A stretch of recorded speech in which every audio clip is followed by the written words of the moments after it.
What learning and development trends should we bring back from the depths, and which ones should we lay to rest? We're going to talk about that on this episode of the Learning Geeks podcast, starting now.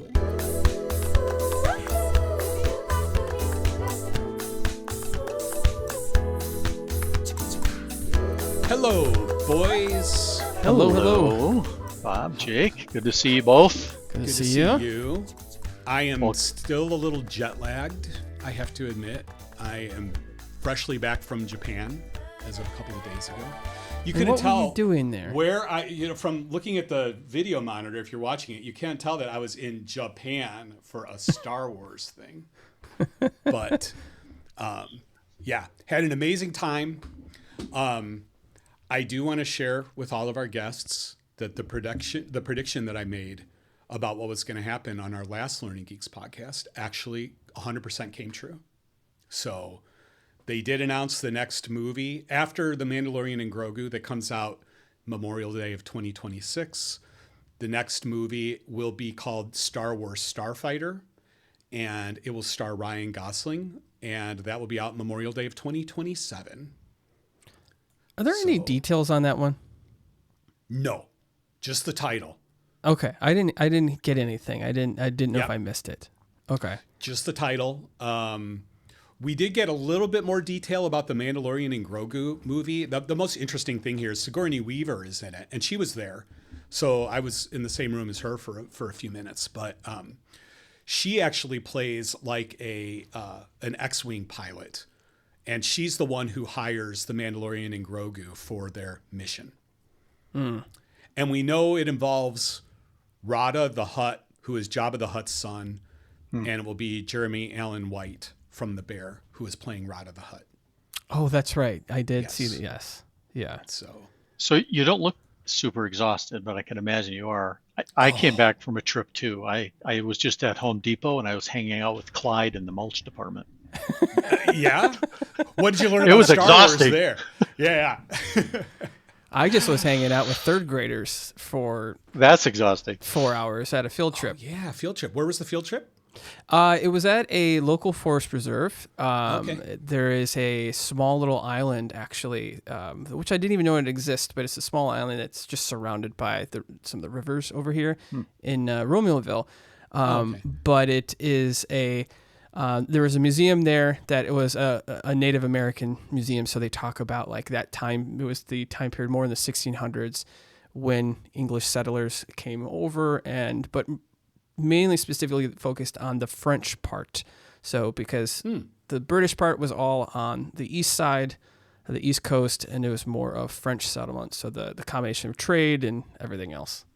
Yeah. So Jake's out learning. What a learning geek. I was. Yeah, I actually enjoyed it. Yeah. I mean, minus some of the kid things, but other than that, it was good. Kids was actually pretty Let's good. do a field trip. Just leave the kids back. Just leave the kids. Exactly. I was more. I was very interested in all of the. They fully immersed you into one of the sessions that we went to. You were part of a canoe, so like a canoe crew. So like you had the different people in the canoe.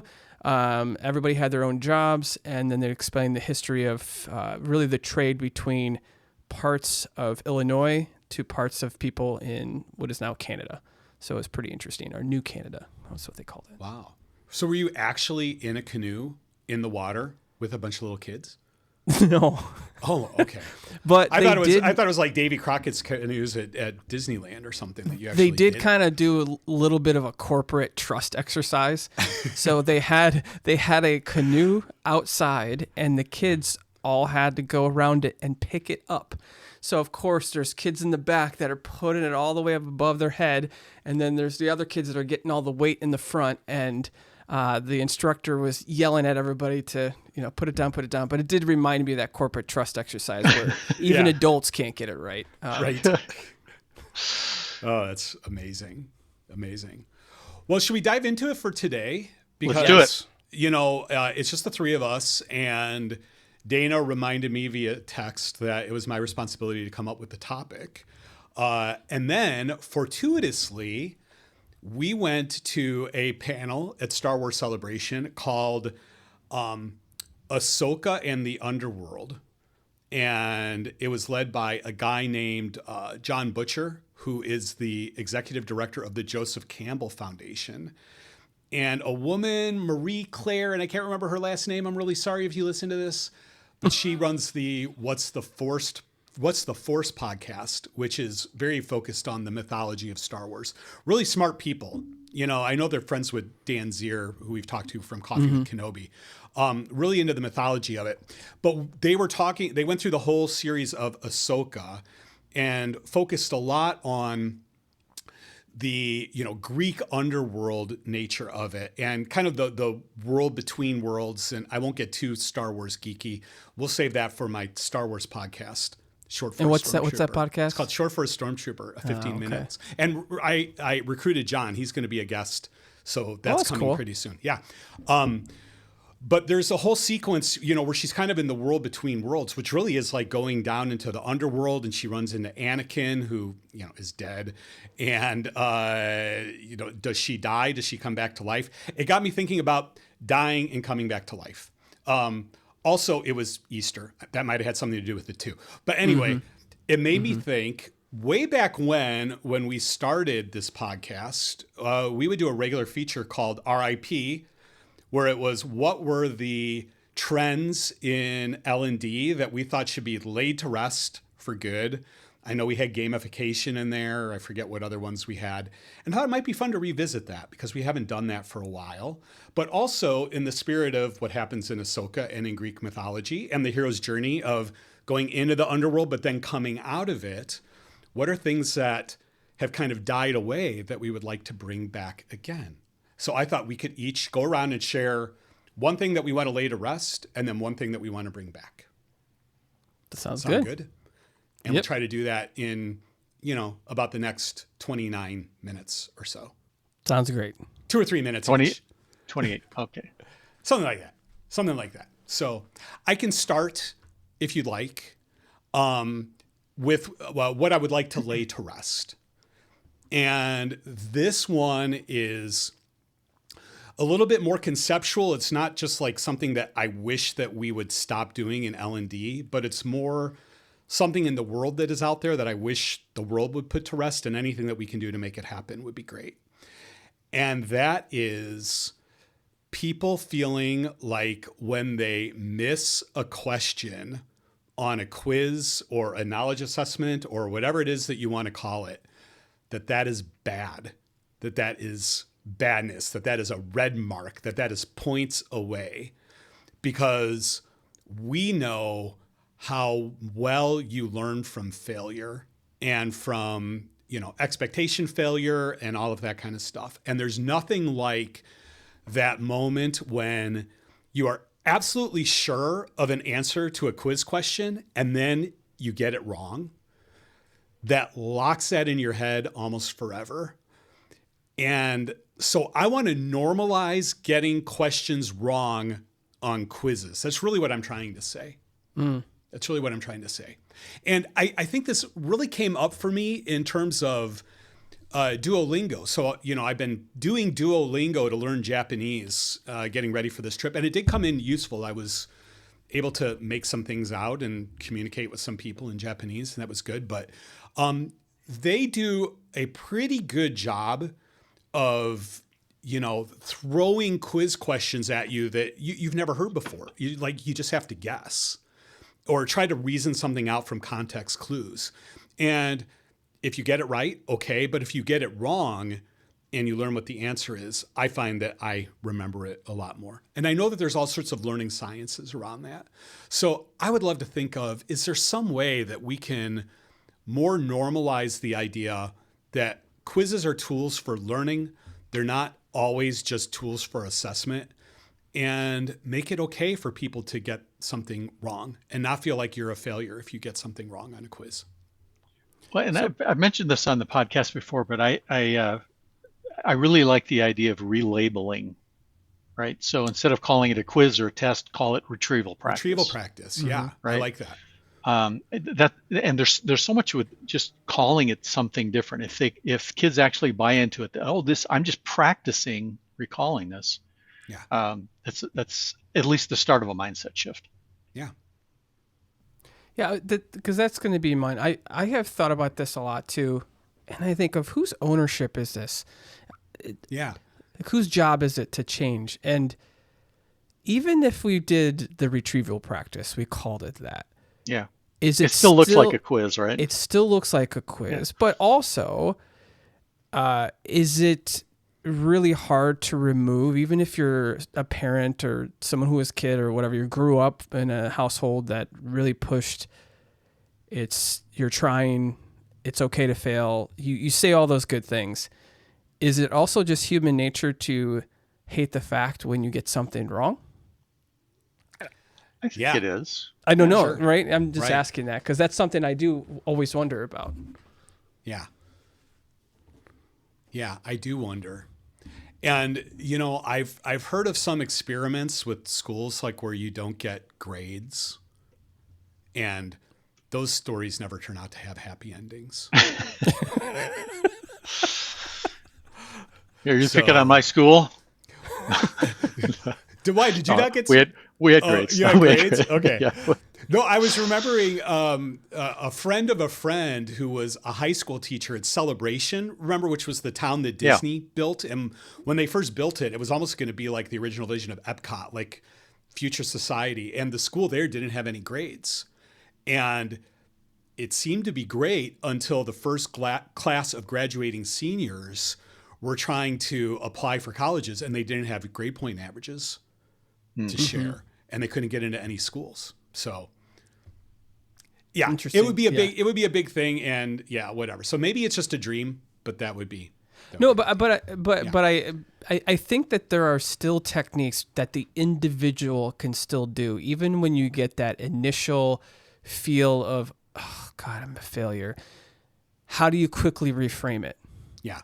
I mean, I know that I've had practices personally where I have to reframe my irrational thoughts, because I typically have an irrational thought that's when I think of my anxiety. It has nothing to do with this, but it also, I immediately go to complete irrational thoughts, and then when my head goes to, and then I have to reframe it fast to say, ask the question, is this irrational? Is this rational? And then and go from there. But now it happens pretty instantaneously. Like, it happens pretty quickly. But it is, I think, something that, as an individual, there may still have to be that it's retrieval, it's practice. Yes. I mean, I know personally, I do that a lot with my kids. Well, I've done that myself with this, right? And like for me, what I hang on is the growth mindset versus fixed mindset, which I bet a lot of our listeners are screaming right now. You're talking growth mindset versus fixed mindset. As somebody who is a poster child for being fixed mindset, and if I got anything wrong on a quiz, not only was I a failure, but it jeopardized my entire existence in my poor little kid brain. It's taken a lot of work to get to the point where I get something wrong. I do have that initial reaction, but then I go, growth mindset. This is good. I'm going to learn from this. I'm going to remember it. I did have teachers who gave us the opportunity to redo problems we got wrong. Mm-hmm. And that was a way of kind of reflecting on why didn't I get it right the first time? Yeah. And, I mean, I don't know that that's a full solution, but it's another thing to think about. Yeah. And maybe it's even what did you learn by getting this wrong the first time? Mm-hmm. I don't know. There might be some things behind that. Mm-hmm. Well, speaking of failure, I don't think I've done a very good job modeling how much time we're going to spend on each of these. So, Jake, you have 10 seconds. What's yours? No. Okay, so mine would be traditional e-learning. I think it takes so much time personally to develop for the value of what you can get out of it. And don't get me wrong, someone can make the argument, well, e-learning is everything digital. Yeah, well, right. Whatever. What I basically mean is that your traditional package up information, publish it, put it into a course type of thing. Page flipper. It's a page flipper. You do it on your own. Yes, you can embed quizzes. Yes, you can embed some practice, but again, it's usually done in a short-term time frame, which we always question lasting effects. And most of the time, it's not necessarily needed for that. Most times, it's just to pass off more information. And I just think there's so many other ways to do that. And if you step outside of your normal corporate walls or even academic walls, because I know in the academic world that also occurs, especially for professors. I know in that space they have to do it. You don't typically go off and find some packaged course to learn about something you need at Home Depot to build at home. You don't do that. Like, you go off and you find something specifically what you need. It's usually a video. It's usually some expert, whoever. Multiple formats. When I come down to it, I think I don't find the value in them to the effort, if that makes any sense. I think I don't think it's ever going to go away. I think you still have the folks in compliance, ethics and compliance that have something that there's a legal requirement, and that is a really great way to prove that someone, not prove, but at least prove that someone opened it and clicked the box. But I also think for most other things, there are other ways to get really solid practice. There's other ways to pass off information. There's other ways to think about how to assess, how to do retrieval practice. There's just other means that I think you can do in a much faster way. And then I'm not even mentioning the elephant in the room of AI and just content generation and how fast things are developed these days. For sure. So that would be mine. Yeah, what comes to mind is the whole the idea of some of the behemoth courses that I made that were CBT, right? Back in the e-learning CBT days. Some of them were like 8 or 12 hours on a particular topic. And when you take a step back and look at it, how much of that 8 or 12 hours is going to be relevant to everybody who takes the course? Probably not a very high percentage, which means if you have a good design, you're going to have people be able to kind of select the pieces that are relevant to them, or better yet, the pieces will be selected to them based on data the machine can gather about the individual. But I agree in general, because I've taken some CBT courses that I thought, okay, I'm glad I don't have to do this whole thing because I'm just trying to learn it on my own. So I'm shutting it off and I'm going to Google or I'm going to some other source. Mm-hmm. Yeah. I know there's a lot of listeners here that's what they do. They develop. And again, it's not something I don't think will immediately go away. I just think that there are other ways that you can pass off and share information. Because if that's what it is, then I think we need to rethink of the effort we're putting into for the actual value. The other thing, Jake, and you alluded to this, is the whole world of e-learning has just evolved so significantly. I mean, when I started, we had green screens, and you could hit Y or N for your answer, right? And then you could finally do A, B, C, or D for an answer, and it was electronic learning, kind of, but it evolved so much since then. So I think part of it is there's like, what's the next evolution? Right? And I think there probably is a next evolution, but I don't think it looks a whole lot like what we currently have. Yeah, I agree. Yeah, I agree with you guys completely on this. And Dana, to build on that, when you and I were doing CBTs way back in the day, it was almost novel to be using a computer for anything. And so that novelty factor made it engaging. It's like, oh, this is so cool. I'm learning on a computer. And now, like, think of how many people who just absolutely love taking CBTs. You're like zero.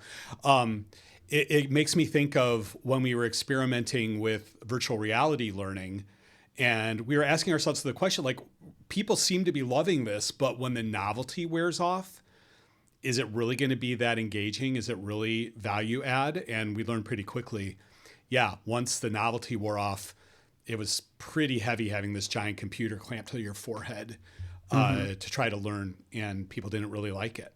So just from the engagement factor alone. But we could probably do a show on this. Should I jump in Dana, with mine? You're up. Yep. All right. So I walked into a training room the other day. I'm not going to say where, but they had on the wall Edgar Dale's Cone of Experience. No. Yes, they did. Oh my goodness. And I went to the head of the training there, and I said, that's not really research based, and it's not really factual. And to her credit, she said, okay, if that's the case, we're not going to use it. She took it down. So I mean, good reaction, right? But when I thought maybe the industry had figured this out, and I'm hoping that many of our listeners have figured it out that it's not research based. Will Thalheimer points out that anytime somebody says it's research based and it ends in zeros, the research says 10%, 20%, 30%, it's not research based, right? Right. Good point, Will. So for those who don't know about Edgar Dale's cone of experience, that's the thing where it says people remember 10% of what they read, 20% of what they hear, 30% of what they see, 50% of what they hear and see together, 70% of what they say and write, and then 90% of what they do. It's just not a thing. I mean, there's no evidence saying that people will learn more when they read or hear than when they read. Right? There might be some little researches here and there, but for the most part, the model doesn't gel. We've all had experiences where we learn a lot when we actually do something, right? Right. So I think there's some credibility, but nothing saying that it's 90%, right? So where's the origin of that one? So Edgar Dale. and the original one that he was, there's evidences of it from the early 1900s, 1920-ish or so. Okay. And but he was in the 1960s, I believe, and his original model didn't have numbers with it. It was a cone, and it had some of the different things, and they weren't simplified like read here. But that, people just grab that and they say, well, what if we put percentages to it? What do you think? Let's put 10% here. Let's put 90%. And it's just evolved into in some ways, kind of a training disaster, because if we adhere to that, we're not really adhering to the neuroscience of the day. Yeah. And that's what I was asking that, because usually sometimes with, I think of the 70-20-10 model. Yeah. Another misinformation model. Right, but even for when you look back to the origins, I can't remember the person's name, sorry, but like the person that did conceptualize that wasn't actually trying to consider it as like proof in science. It was more just like a reference, or at least a high level structure just in concept, but not actually proven based off of like a scientific finding. Right. And then it blew up. From what I understand, and it's somewhere, I don't know if this was the origin of it, but at some point, somebody had a nice graphic of a glacier, not a glacier, but what do you call things? It's ice sticking out of the iceberg. There you go. Yeah. And 10% is above, 90% is below, and so then they said, well, but then there's part that kind of goes up. So let's just use this as a visual representation, saying 70-20-10. Yeah. And I think with a lot of these things, there's elements of truth, but to go around and say, to go and say, this is it. We need to have 10% formal training, and it just doesn't work. It's learning gone wrong. And I heard stories from people at conferences who are like, like every class that we do is a 10-hour class, and it's 1 hour of this, 2 hours of this, 7 hours of this. Yeah, that's and it just boggles my mind. And there's the whole organization called the 70-20-10 Institute. Oh my goodness! Wow. So I hope they don't listen. Well, maybe they'll listen. Maybe they'll change. But I was going to say it's admirable of the instructor of your class that she took it down. Yeah. I just hope that you never realized that as soon as you left, she put it back up again. She's like, that's guy. I've been in there again, and it's not up. Okay, so good. it might be in her desk drawer, and But I think the thread of truth that exists through the Edgar Dale cone of learning is the more you engage with something, the more you are creative. The more you are generative. Getting back to the durable learning principles, then the more you learn it. It's just like, don't try to tell me it's these numbers and design to it and use that as a formula. Right. That's where it starts breaking. And then, if you start looking at the nature of content, right? And so go back to the riding a bike, right? You're not going to learn how to ride a bike by reading about it, right? No matter how much you try. You got to get on the bike. So that, that's the thread of truth. You need to get on the bike to do it. That doesn't mean that 90%. You can certainly learn a lot of things about bikes and riding bikes by watching people and watching videos, but eventually you need to get your butt on the seat. That's right. We remember that with Matt Beam. We learned a lot about that with the robotics piece, or the surgeons, where they had to flip their model to now be more watching and just building all these mental representations through video now to then be, but again, you still have to go in eventually. Yeah. But they've just kind of switched it around a little bit, which I thought was unique. So let me do my Resurrect, and I'll do it Okay. quick, and then we'll just kind of work our way back around. So my Resurrect is something. It's not dead, but I just think there needs to be a resurgence. And I know Jake and his team do a lot with this, but I'm thinking of the area of apprenticeship. And part of what brought that to mind is some of the schools out here in the Salt Lake area have just revved up their high school apprenticeship programs. So they have the class is designed so the kids go to school half the day, and the other half they go into a business where the business has said, hey, we're going to help you build skills.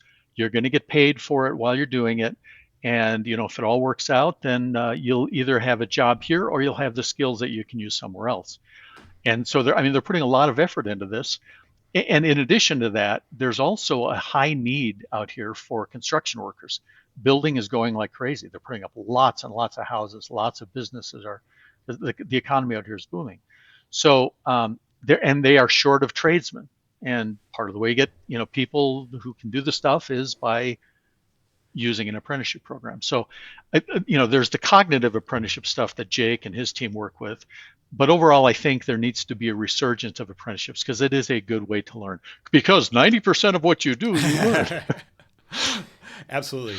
Anyway, that's my bring it back. It reminds me of when Matt Bean visited with us, right? And that whole fear, which I share now, of if we're able to kind of offload some of the day-to-day task work to AI, doing that work is the stuff that brings you from a novice up more increasing expertise to a level where you can make decisions. Now we're sitting here, we're saying, well, let's let the humans make all the important creative decisions. But if they never have the chance to learn how to get there, we're really sunk. Yeah. So we need to solve this problem. And Jake, sometimes I know you guys you've been. Yeah, I was gonna say, but even those novel experiences are what the more you do of them does allow you to be creative as well. At least think of the problem, how to solve it creatively, because you have started to build a pretty wide range of different. I've attacked this problem this way. I've attacked this problem with this way, and I've failed this one. I failed this one, and then you're able to figure out maybe a new creative way to do it the next time. So I think it's a very interesting challenge. It's going to continue to be one. I was very happy that Dana picked apprenticeship because that is one of my favorite areas. But even for those like in the trades, because I know I've mentioned this show multiple times, but again in the States, I love This Old House, and a couple years ago they did a special where they realized in the trades there was a shortage in the trades, and I don't know if there still is today, but I'm assuming it probably there certainly is here. I think in pockets there definitely is, and what they're trying to promote is apprenticeships and how to do that effectively. But back to cognitive apprenticeships, that's where I think the gap is in those types of fields, in those trades, where we may go to apprenticeships and just go with someone, observe them, be with them, work on it, so forth, which is great.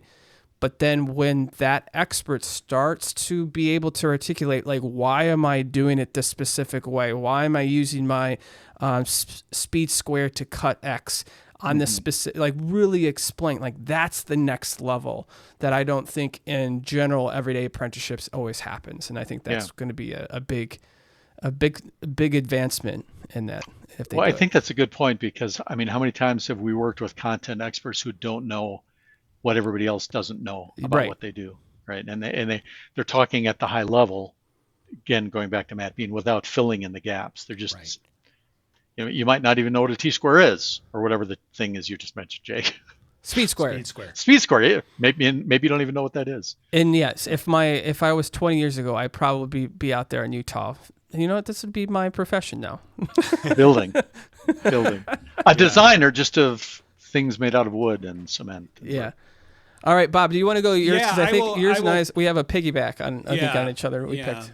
So I'll cast my 6th level cleric, Raise the Dead spell on something that came out of the Institute for Learning Sciences from Northwestern that wasn't Dana.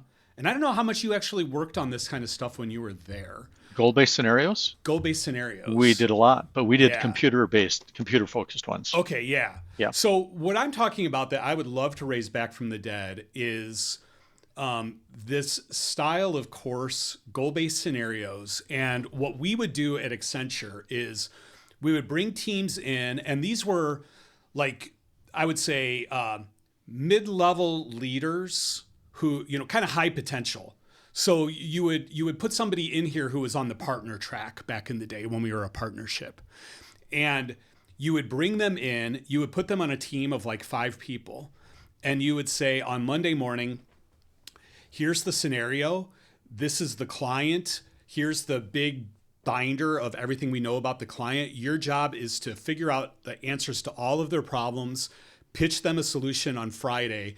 By the way, the clients are here. They're down in these 5 rooms. Go schedule time with them to meet with them. CFO is there. CEO is there. CTO is there. Chief Marketing Officer. We would actually bring in real clients of ours to play these roles. And they would meet with the teams and they would have to work together. We gave them an expert system that they could use for support to help them understand what they were doing. But basically it was like, throw you in the pool and see if you swim. And I will tell you, from coaching so many of those programs, it was such a rich learning experience. It was so impactful and so memorable. Honestly, I don't know whether we really did enough research to know, do we get the value out of these? Because it was very expensive to put on, They're very as you expensive. can imagine. Yeah. But I just know it was such a rich learning experience. I would at least like to resurrect the idea of experimenting with these again. And, maybe using technology, maybe being able to use AI somehow to help make those things happen. But what I really want to see happen are those really rich, immersive scenarios where, you feel like you are going face to face with a client because you are, and they're being very authentic. And I'll tell you, the success stories that I heard in those, the failure stories, the best one that I ever heard was a team that came in to the group of clients and they said, we've solved all your problems. They said this with a straight face. What you need to do is maximize your profits while reducing your costs. Really? Yeah. And the clients threw them out of the room. They're like, get out of here. We don't want to see you again. Come back to us when you have something real to share. Like everybody learned something at that moment. So Yeah. goal-based scenarios, I want to see them. One of those where I was observing the client meeting. The team had worked up a really nice plan for how things are supposed to go, and they thought they really understood the problem, and they got in there, they sat down, and they started their presentation, and the client said, wait, what about the problem that we talked about last time you were in here that you haven't solved? Don't try to sell me new business when you haven't solved my last problem. Mm-hmm. And they just had their sales hats on, and they weren't thinking about client satisfaction. And they hemmed and hawed, and they started to perspire. I mean, I was sitting observing, and you could see them sweating. And they walked out of there and said, "Oh, we got to change our approach." Yeah. Well, if I can share one more story, this is a success story. And I learned so much just from watching this.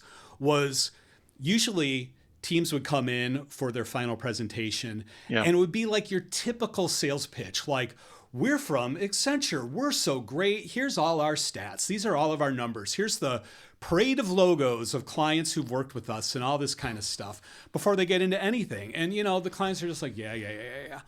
Had one group come in, and the guy who was kind of the lead of the student team said, hey, we've been meeting with you throughout the week. We really appreciate your time. We've been exploring things. We think that we can drive $6 million to your bottom line this year. And the client was like, you've got our attention, let's go. And then they went in on detail, and, and they nailed it. Like they got A+. Very top down. Right.